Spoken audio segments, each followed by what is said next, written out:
Muthuselvam Dharman YouTube channel நேயர்கள் அனைவருக்கும் என்னுடைய இனிய மாலை மற்றும் இரவு வணக்கம். சரியாக இரவு 8 மணிக்கு இந்த அறிக்கை என்பது பதிவு செய்யப்படுகிறது. தற்போதைய நிலவரப்படி தித்துவா புயல் இலங்கையுடைய கண்டி அருகாமையில் நிலவி வருகிறது. கண்டி மலைப்பகுதி அருகாமையில் நிலவி வருகிறது. கிட்டத்தட்ட இலங்கை மாகாணங்கள் முழுவதும் மிக பெரும் மழை வெள்ளத்தை சந்தித்துக் கொண்டிருக்கின்ற நிலையில் தித்துவா புயலை பற்றியான தகவல்கள் இந்த வீடியோவில் இடம்பெற்றிருக்கும். தித்துவா புயல் எங்கு கரையை கடக்க வாய்ப்பு இருக்கு, இதன் காரணமாக வரும் மணி நேரங்களில் எந்தெந்த மாவட்டங்களில் மழை இருக்கும் என்பதை பார்க்க போறோம். கடந்த 3 தினங்களாக வீடியோக்கள் பதிவு செய்யலாம் நம்ம யூடியூப் சேனல் பக்கத்துல. ஏன்னா கடந்த 3 தினங்களாக தமிழ்நாட்டில் எங்கேயுமே பெரிய அளவுக்கு மழையும் இல்லை, நிகழ்வின் தாக்கமும் தமிழ்நாட்டில் இல்லை. ஸோ அதனால நம்ம இந்த 3 நாட்கள்ல நம்ம தீவிரமாக ஆராய்ச்சி செய்து அறிக்கைகளை நம்ம சமர்ப்பிக்கணும். அப்படின்றனாலதான் ரொம்ப துல்லியமாக இன்று மதியம் பிற்பகல் வரைக்கும் கூட மிக துல்லியமாக ஆராய்ச்சி செய்து அறிக்கை கொடுத்துருக்கேன். ஸோ நெகட்டிவ் ஜோன் சொல்லக்கூடிய வட மாவட்டங்கள் தற்போது தமிழகத்துல நெகட்டிவ் ஜோன் தற்போது சென்னை, திருவள்ளூர், செங்கல்பட்டு, புதுச்சேரி வரைக்கும் நெகட்டிவ் ஜோனாக இருக்கிறது. புதுச்சேரிக்கு தெற்கே பாசிட்டிவ் ஜோன்ல இருந்து வெரி பாசிட்டிவ் ஜோனா நாகப்பட்டினத்திற்கு தெற்கேல இருந்து தென் மாவட்டங்கள் வருகிறது. ஸோ புயலை பொறுத்தவரையில எப்பயுமே பாசிட்டிவ் ஜோன்ல தான் கரையை கிடக்குமா அப்படின்னு கேட்டீங்கன்னா பாசிட்டிவ் ஜோன்ல கரையை கிடக்காது. ஆனா பாசிட்டிவ் ஜோன்ல கரையை கிடக்குதுன்னா அதிகப்படியான மழையும் பெரும் வெள்ளமும் அதிகப்படியான காற்று கொண்ட புயலாக இருக்கும். ஸோ டெல்டா டிஸ்ட்ரிக்ட் தற்போது பாசிட்டிவ் ஜோன்ல இருக்கா அப்படின்னு கேட்டீங்கன்னா நியூட்ரல் ஜோன் எடுத்துக்கொள்ளலாம். பாசிட்டிவும் இல்லை, நெகட்டிவும் இல்லை, நியூட்ரல் ஜோனாக இருக்கிறது. அப்படி இருக்கிறதுனால புயல் டெல்டாவில் கரையை கிடக்கிறதுக்கான வாய்ப்புகளும் இருக்கு. அப்படி ஒரு வகையில புயல் டெல்டாவில் கரையை கடந்தால் நாகப்பட்டினம், தஞ்சை, திருவாரூர், மயிலாடுதுறை மாவட்டங்களில் 25 சென்டிமீட்டர்ல இருந்து 30 சென்டிமீட்டருக்குள்ள மழை இருக்கும். அதிகபட்சமாக 20 சென்டிமீட்டர், மிக அதிகமாக எதிர்பார்த்தோம்னா 25 சென்டிமீட்டருக்கு மேல கூட சில இடங்கள்ல இருக்கலாம். சென்னை உள்ளிட்ட மாவட்டங்களை நோக்கி நீங்கள் எதிர்பார்க்கிறது போலவே, மற்ற வானிலை ஆய்வாளர்கள் எதிர்பார்ப்பது போலவே, ஒருவேளை இந்த புயல் சென்னை நோக்கி போகும் பட்சத்துல அங்க சென்னையில கரையை கடக்கிறதுக்கு முன்னாடியே, செங்கல்பட்டுல கரையை கடக்கிறதுக்கு முன்னாடியே புதுச்சேரியை புயல் தாண்டி விட்டாலே அங்க செயலிழந்துடும். ஏன்னா அந்த கடல் பகுதியில் நெகட்டிவ் ஜோனாக இருக்கிறது. பொதுவாகவே நெகட்டிவ் ஜோன் என்ன பண்ணும், புயலை நகர விடாமல் தடுக்குமா அல்லது புயலை செயலிழக்க வைக்குமா? புயலை செயலிழக்க வைக்க வேண்டியதா அந்த நெகட்டிவ் ஜோனுடைய ஆற்றல். புயல் செயலிழந்து சென்னையில கரையை கடந்தாலும் செங்கல்பட்டுல கரையை கடந்தாலும் பெரும் மழைப்பொழிவுகளை கொடுப்பது திருவண்ணாமலை மாவட்டத்திற்கும் அந்த ஆந்திரா பார்டர்கள், கர்நாடக பார்டர் தான் அதிகமான மழை கொடுக்கும்.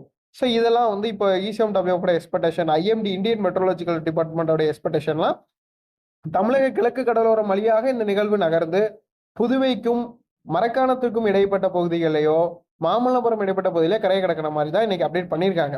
GFS மாடல், ஆக்சஸ் மாடல், இன்னும் சில கணினி சார்ந்த மாடலுடைய தரவுகள் உட்பட்டு பார்க்கும்போது ராமேஸ்வரம் முதல் நாகப்பட்டினம் இடையே புதுக்கோட்டை மாவட்டம் இடைப்பட்ட பகுதியில கரையை கடக்கின்ற மாதிரி காட்டியிருக்காங்க.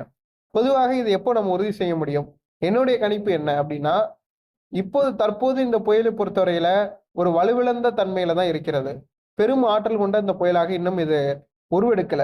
இதுக்கு முன்னாடி நம்மளுக்கு அதிதீவிர புயல்கள் கூட கடல் பகுதிக்கு மழையே கொடுக்காமல் சென்று இருக்கிறது. அதாவது எந்த இலங்கையின் மீது பயணிக்காத புயல்கள் கூட மழையே தராமல் சென்று இருக்கிறது. இந்த புயல் இலங்கையை ஒரு சுற்றி இலங்கைக்கு அதிகப்படியான மழையை கொடுத்து கொண்டிருக்கிறது. அதனால் அங்கேயே வலுவிழந்துதான் வருகிறது. வலுவிழந்து வரக்கூடிய இந்த புயலுக்கு மேலும் இடையூறு கொடுக்கக்கூடிய வகையில வட இந்திய குளிரலை மிகுந்த தாக்கத்தை கொடுக்கிறது. இதன் காரணமாக மழைப்பொழிவுகளை பொறுத்தவரையில அதிகபட்சமாக டெல்டாவில் இருந்தாலும் அந்த எக்ஸ்பெக்டேஷன் 25 சென்டிமீட்டருக்குள்ள இருக்கிறது நல்லது. டெல்டா மாவட்டங்களுக்கும் வட மாவட்டங்களுக்கும் 25 சென்டிமீட்டர் தான். இந்த புயல் கரையை கடக்கும் போது பாதிப்பு இருக்குமா, காற்று பாதிப்பு இருக்குமான்னு கேட்டீங்கன்னா காற்று பாதிப்பு இருக்காது. 85 கிலோமீட்டருக்குள்ளதான். அதிகபட்சமாக ஆடி காத்து அடித்தால் எந்த மாதிரி காற்று வீசுமோ அதே அளவுல தான் காற்று என்பது இருப்பதற்கான வாய்ப்புகள் இருக்கிறது. இதனால யாரும் பீதியோ அச்சமோ அடைய வேண்டிய அவசியம் இல்லை. டெல்டா மாவட்டங்கள் 25 சென்டிமீட்டர் இருப்பதன் காரணமாக அங்க விவசாயிகள் தண்ணீரை கால்வாய்களை தேங்கி இருந்தால் கண்டிப்பாக அகற்றி விடுங்கள். சரி, இதனால தென் மாவட்டங்களுக்கு மழை வாய்ப்புகள் எப்படி? தென் மாவட்டங்கள் இந்த புயல்னால பாதிக்குமா? இந்த புயல் தென் மாவட்டங்களை நோக்கி வர வாய்ப்பு இருக்கா? இனிமே எதாவது மாற்றங்கள் இந்த புயல் நகர்வுல வருமா அப்படின்னு கேட்டீங்கன்னா, தென் மாவட்டங்கள்ல அதிகப்படியான SST தாக்கம் இருக்கிறது. முழுவதுமான பாசிட்டிவ் ஜோனாக இருக்கிறது. ஆனாலும் புயல் இந்த அடுத்த கட்ட நகர்வுகள் வட இலங்கையை நோக்கி இருப்பதன் காரணமாக அங்கு சென்று அது நிற்க போகிறதா அல்லது நகரப் போகிறதா என்பதை இனி வரக்கூடிய மணி நேரங்கள் சொல்ல முடியும். அதுல ஏதாவது மாற்றங்கள் ஏற்பட்டோ அல்லது இந்த புயல் நகராமல் ஒரே இடத்தில் நீடிக்கும் பட்சத்திலேயோ அதுக்கு அடுத்த பகுதியாக மன்னார் வளைகுடாவிலேயோ அல்லது நம்மளுடைய ராமேஸ்வரம் பகுதி வழியாகவோ உள்ளே நகர்வதற்கான வாய்ப்புகள் இருக்கும். ஸோ சப்போஸ் இந்த சிஸ்டம் நாளை இவங்க சொல்றபடி போகாம ஒருவேளை பாம்பன் தனுஷ்கோடி இடைப்பட்ட இந்த டிராக்குக்கு வந்துச்சுன்னா தென் மாவட்டங்கள்ல நாளை 20 சென்டிமீட்டருக்கு மேல இன்னைக்கு நைட்ல இருந்தே மழை தொடங்கி நாளை மறுநாள் அடுத்த 48 மணி நேரத்திற்கு தூத்துக்குடி, திருநெல்வேலி, கன்னியாகுமரி மாவட்டங்கள்ல மிக கனமழைக்கான வாய்ப்புகள் காணப்படுது. புதுக்கோட்டை, சிவகங்கை மாவட்டத்திலும் மிக கனமழைக்கான வாய்ப்புகள் இருக்கும். இது ஒரு பக்கம். 2 கண்ணி சார்ந்த தரவுகள். தென் மாவட்டங்களை நோக்கி இந்த நிகழ்வு வருது. தென் மாவட்டங்களுக்கு தான் அதிகப்படியான மழை இருக்குன்ற மாதிரி 2 மாடல்களும் 2 மாடல்கள். வட மாவட்டங்களுக்கு அதிகப்படியான மழை இருக்கு. ஆனாலும் வட மாவட்டங்களுக்கு நீங்க அதிகப்படியான மழைன்னா 30-40 சென்டிமீட்டருக்கு போனாதான் வெள்ளம். 20 சென்டிமீட்டர் என்பது நார்மலா மான்சூன்ல வரக்கூடிய ஆவரேஜ் ரெயின் கூட எடுத்துக்கொள்ளலாம். அதி கனமழை தான். அந்த அதி கனமழை 2-3 தடவை பதிவாகும். இதனால பெருமளவுக்கு சென்னை பாதிக்காது. சென்னையோ புதுச்சேரியோ மற்றவர்கள் சொல்வது போன்று 100 சென்டிமீட்டர் இங்க சென்னையில பயங்கர சூறாவளி காற்று இந்த மாதிரியான பீதியை நான் ஏற்படுத்தவில்லை. தமிழ்நாட்டிற்கு இந்த புயலால எந்த பாதிப்பும் கிடையாது. மழை இல்லாமல் தவித்துக் கொண்டிருக்கக்கூடிய விவசாயிகளுக்கு மழையை கொடுக்கும். கடலோர மாவட்டங்கள் இருக்கக்கூடிய நீர்நிலைகளை நிரப்பும்.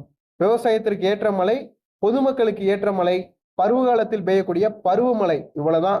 சிம்பிளா முடிச்சுக்கோங்க. இது புயல் தான். ஆனா இந்த புயல்னால மழை தான் கிடைக்கும். இதுல காற்று பாதிப்புகளோ அல்லது பெரும் ஆக்ரோஷமான புயலோ இது கிடையவே கிடையாது. இது ஒரு சாந்தமான அமைதியான தித்துவா புயல். இந்த தித்துவா புயல் தித்திக்கக்கூடிய அளவுக்கு சில மாவட்டங்களுக்கு நல்ல மழை கொடுக்கும். அது அனைத்து கடலோர மாவட்டங்களுக்கும் நல்ல மழை கொடுக்கும். தென் மாவட்டங்களுக்கும் கொடுக்கும். இந்த புயலுடைய டிராக் என்னுடைய கணிப்பின்படி அதிகபட்சமாக ராமேஸ்வரம் முதல் புதுக்கோட்டை இடைப்பட்ட பகுதிகளை கரையை கிடக்கிறதுக்கான வாய்ப்புகளும், புதுக்கோட்டை முதல் மிக அதிகப்படியான வாய்ப்பாக புதுக்கோட்டை முதல் மயிலாடுதுறை இடையே இந்த புயல் கரையை கிடப்பதற்கான வாய்ப்பாக இருக்கிறது. என்னுடைய கணிப்புப்படி புதுக்கோட்டை மாவட்டத்திலிருந்து மயிலாடுதுறை இடைப்பட்ட பகுதிகளில் இந்த புயல் கரையை கடக்கும்னு எதிர்பார்க்கிறேன். ஸோ இதுல மாற்றமும் இருக்கலாம். ஒருவேளை இந்த புயல் கரையவே கடக்காம நெகட்டிவ் ஜோனுக்குள்ள சென்று சென்னை நோக்கி கூட சென்று அங்க சென்னையிலும் கரையை கடக்க முடியாமல் மீண்டும் திரும்பி புதுச்சேரிக்கு தெற்கு தான் கரையை கடக்கும் என்பதை குறிப்பிட்டுக் கொள்கிறேன். நன்றி, வணக்கம். மீண்டும் ஒரு வானிலை அறிக்கையில் சந்திக்கலாம். அதே போன்று மழைப்பொழிவுகள் இன்று இரவு தென்கடலோரத்தில் இருக்கு. தூத்துக்குடி, திருநெல்வேலி, கன்னியாகுமரி மாவட்டங்கள்ல கடலோர பகுதிகளில் இன்று இரவு கனமழைக்கு வாய்ப்பு இருக்கு. விட்டு விட்டு விட்டு விட்டு தென்கடலோர மாவட்டங்களில் தூத்துக்குடி, திருநெல்வேலி, கன்னியாகுமரி மாவட்டங்களில் பலத்த மழைக்கு வாய்ப்பு இருக்கு.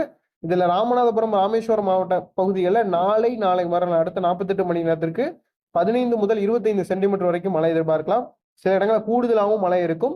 தென்கடலோர மாவட்டங்களில் பாதிக்கப்படக்கூடிய அளவுக்கு மழை அப்படின்றது ராமேஸ்வரம், ராமநாதபுரம் மாவட்டத்துல மிக அதிகப்படியான மழை இருக்கும். குறிப்பாக ராமேஸ்வரம் சுற்றுலா பயணிகளை பொறுத்த வரைக்கும் ராமேஸ்வரம் மண்டபம், தனுஷ்கோடி உள்ளிட்ட பகுதிகளுக்கு அடுத்த 3 நாட்களுக்கு செல்வதை தவிர்க்குமாறு அறிவுறுத்துகிறேன். மேலும் மீனவர்களுக்கான எச்சரிக்கை பொறுத்தவரையில படகுகளை பாதுகாப்பான இடங்களுக்கு வைங்க. கடலோரத்தில் நிப்பாட்டாதீங்க. மண்ணரிப்பு ஏற்படுவதற்கான வாய்ப்பு இருக்கு. கடல் அலைகள் எழும்புவதற்கான அதிகப்படியான சீற்றத்துடன் காணப்படுவதற்கான வாய்ப்பு இருக்கு. இதனால ராமேஸ்வரம், தூத்துக்குடி, திருநெல்வேலி, கன்னியாகுமரி மாவட்ட மீனவர்கள்லாம் படகுகளை பாதுகாப்பான இடத்துக்கு வைக்கணும். டெல்டா மாவட்ட மீனவர்களும் பாதுகாப்பான இடங்களுக்கு படகுகளை வைக்கணும். இதுல மீனவர்கள், விவசாயிகள், இந்த மீனவர்களை பொறுத்த வரைக்கும் படகுகளை பாதுகாப்பா வைங்க. விவசாயிகளை பொறுத்த வரைக்கும் தண்ணீர் தேங்காம பார்த்துக்கோங்க. இதனால இப்போ வரைக்கும் கரண்ட் அப்டேட் படி டெல்டா மாவட்டங்கள் மழைனால சில இடங்கள்ல வெள்ள பாதிப்புகள் இருக்கும். அது விவசாய நிலங்கள்ல மட்டுமே. குடியிருப்புகளுக்குள்ள தண்ணீர் வராது. சொல்லக்கூடிய அளவுக்கு பெரும் நிகழ்வு இது கிடையாது. அதே நேரத்தில் தென் மாவட்டங்களை நோக்கி ஒருவேளை இது திரும்பி வந்தால், இந்த நிகழ்வு இலங்கையை விட்டு தாண்டி ஒருவேளை மன்னார் வளைகுடா வந்தால், அதுக்கு பிறகு தென் மாவட்டங்களுக்கு எடுக்க வேண்டிய முன்னெச்சரிக்கை நடவடிக்கைகளை தான் சொல்ல முடியும். தற்போதைக்கு வீணாக நம்ம எந்த ஒரு முன்னெச்சரிக்கை நடவடிக்கையை நம்ம எடுக்க சொல்ல மாட்டோம். ஸோ தொடர்ந்து இணைந்திருங்கள். மீண்டும் ஒரு வானிலை அறிக்கையில் சந்திக்கலாம். அடுத்த கட்ட புயல்களுடைய கணிப்புகள் தொடர்ச்சியாக வெளியிடப்படும். அந்த அறிக்கையில் இணைந்திருங்கள். நன்றி, வணக்கம்.